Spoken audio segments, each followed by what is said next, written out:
साल 1945 में जब विश्व युद्ध होने वाला था, सुभाष चंद्र बोस दक्षिण पूर्व एशिया, सिंगापुर और जापान के नियंत्रण वाले इलाके में थे।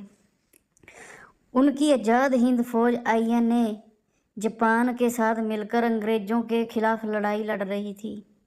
लेकिन जब जापान हारने लगा तो स्थिति बदल गई।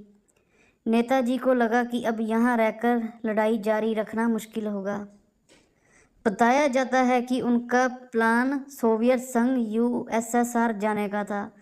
उन्हें उम्मीद थी कि वहाँ से उन्हें नई राजनीतिक या सेनाएं मदद मिल सकती हैं, जिससे भारत की आज़ादी की लड़ाई को फिर से मजबूत किया जा सकता है। 17 अगस्त 1945 को नेताजी ने सिंगापुर से अपनी यात्रा शुरू की। वे बैंकॉक होते हुए सैगन, जो आज का वियतनाम है, वहां पहुंचे। वहां से 18 अगस्त को उन्होंने एक जापानी सेना विमान मित्सुबिशी की 21 बॉम्बर में सवार होकर आगे की यात्रा शुरू की।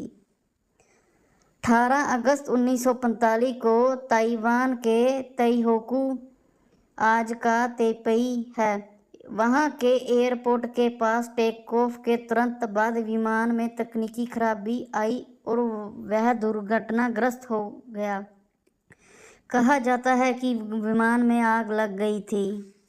जापानी रिपोर्ट्स के अनुसार नेताजी गंभीर रूप से घायल हो गए थे और उन्हें अस्पताल ले जाया गया, जहां उस दिन उनकी मृत्यु हो गई। बाद में उनका अंतिम संस्कार कर दिया गया और अस्थियां जापान के रनकोजी टेम्पल में रखी गई।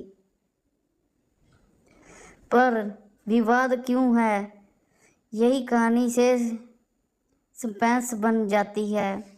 कोई पक्के यूनिवर्सली एक्सेप्टेड सबूत नहीं मिले।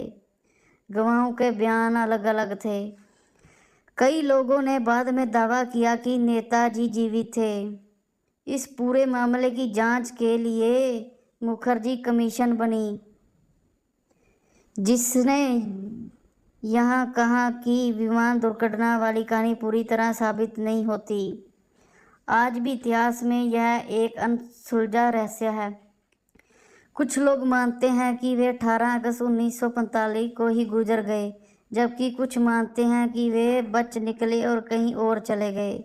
यही वजह है कि नेताजी कहानी सिर्फ इतिहास नहीं, बल्कि भारत की सबसे बड़ी मिस्ट्री केस बन चुकी है।